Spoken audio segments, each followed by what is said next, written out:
Iwan ang import ng kalaban sa naging move ni Abay sa baseline. Malakas talaga sa ilalim itong si Anosike. Inaararo lang ang kanyang bantay sa loob ng paint. Hirap na hirap ang 8-time MVP na depensahan si Hammonds na uminit sa laro. Eto na, simula na nga ng East Asia Super League season kung saan makakaharap ng PBA team na San Miguel Beermen na naging runners-up ng Philippine Cup, ang KBL team na Suwon KT Sonic Boom na naging runners-up din sa nakarang season ng kanilang liga. Ang magiging second import nga ng Bolt sa kompetisyon na ito ay si Quincy Miller. First quarter ay parehong naging mabagal ang opensa ng both teams sa early minutes. Unang field goal sa laro ay nakuha ni Han ng Sonic Boom sa 8-minute mark sa kanyang wing 3-pointer. Pero agad naman nga yung sinagot ni Junmar Fajardo sa kabila ng isa ding 3-pointer. After nga niyan ay nakuha na ng parehong kupunan ang kanilang rhythm sa opensa kung saan palitan na ng baskets entering the halfway mark. Ginawa lang asintahan ni Abay itong import ng Sonic Boom sa kanyang low post jumper. Naging agresibo naman nga sa ilalim itong current governor's import ng SMB na si Anosike kung saan nagkaroon ito ng 11 first quarter points. Pansamantalang nagkaroon ng 4-point lead ang Beermen pero biglang nagkaroon ng small run ng Sonic Boom sa late minutes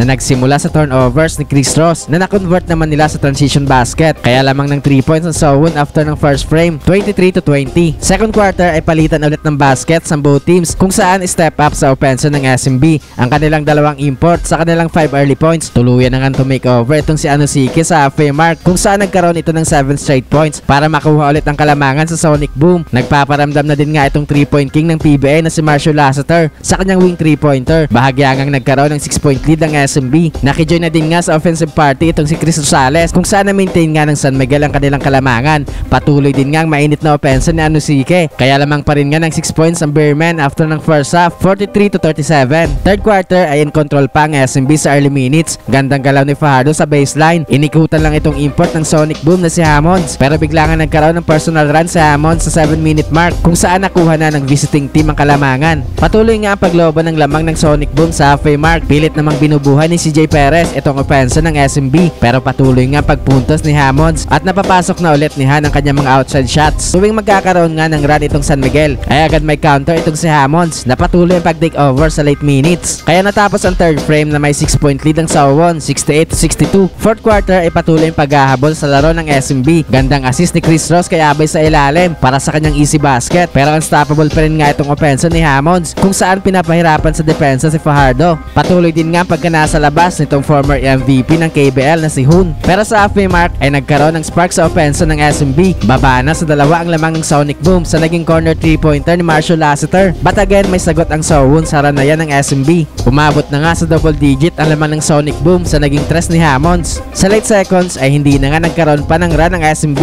kaya panalo nga sa game na itong Suwon KT. Anyari sa powerhouse team ng PBA.